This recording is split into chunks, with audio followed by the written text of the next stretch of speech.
En Ferrol, unhas 4.500 persoas apoiaron a investigación oncolóxica ca súa participación na carreira en andaina solidaria da Asociación Española contra o Cancro. Os cartos recadados tamén contribuirán a manter os servizos e programas gratuitos que a entidade lles ofrece tanto aos pacientes como aos seus familiares.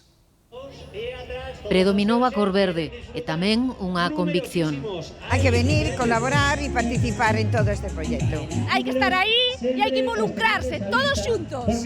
Hoxe había que estar no cantón de Molins para apoiar o labor da Asociación Española contra o Cancro.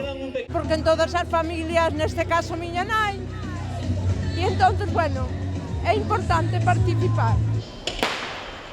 Foi unha mañá de emocións que comezou coas probas infantís. A cativada foi a primeira en correr nesta cita imperdible ano tras ano para moitos dos participantes.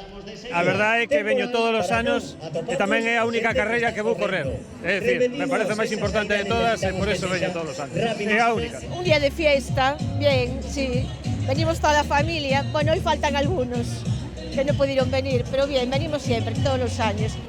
Unhas 4.500 persoas marcharon contra o cancro, uns correndo, outros máis a modo, todos sumando pasos para contribuir ao financiamento de proxectos innovadores de investigación oncolóxica.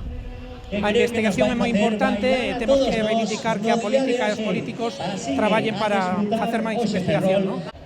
A asociación quere axudar a alcanzar unha taxa de supervivencia do 70% en 2030.